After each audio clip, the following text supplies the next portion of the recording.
We observe Veterans Day on an anniversary, not of a great battle or the beginning of a war, but of a day when war ended and our nation was at peace again. Ever since the armistice of November 11th, 1918, this has been the day to remember our debt to all those who have worn the uniform of the United States of America. Our nation has always gone to war reluctantly. We have been fortunate that most of our wars have not taken place within our borders. We, as Americans, prefer to take the fight to our enemy. This has its own costs.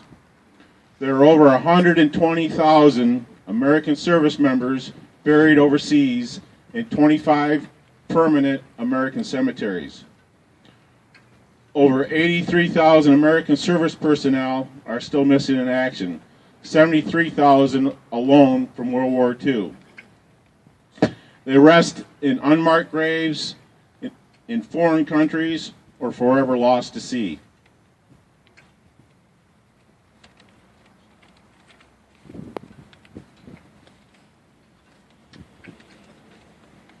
Today, over 25 million Americans wear the proud title of veteran. Sounds like a lot, but that is less than 8% of the population. 8%. These men and women come from all parts of our society and gave their country some of the best years of their life. Every veteran has his or her own story for entering the military service. Many joined to learn a skill.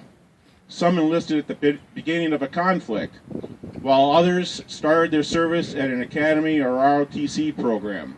And many started their service with a letter sent to them by Uncle Sam. No matter what path they took, when their service is complete, veterans of every era, every background, and every branch of service have certain things in common.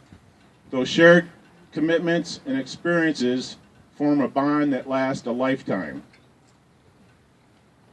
Long after their honorable discharge, our veterans still symbolize what it means to be a citizen.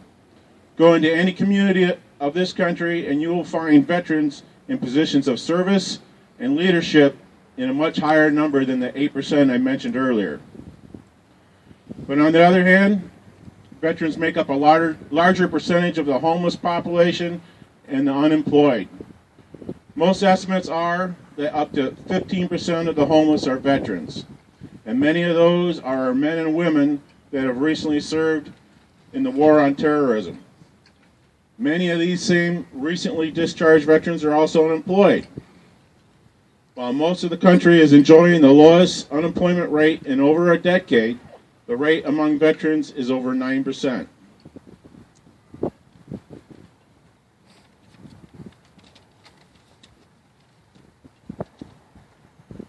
Our society should be ashamed of these statistics, and more needs to be done to identify those at risk and to help them after their discharge.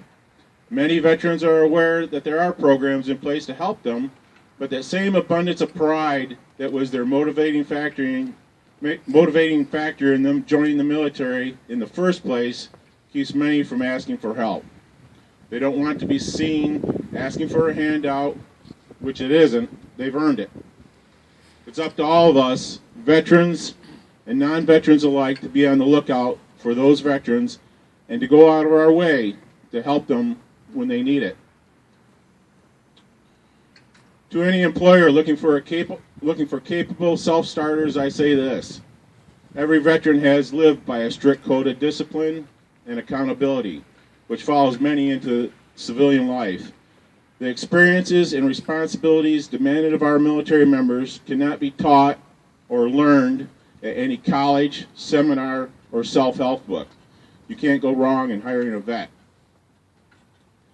I would like to conclude with a quote from President Abraham Lincoln.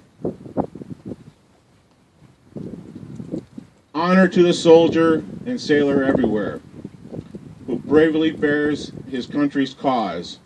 Honor also to the citizen who cares for his brother in the field and serves as best he can the same cause.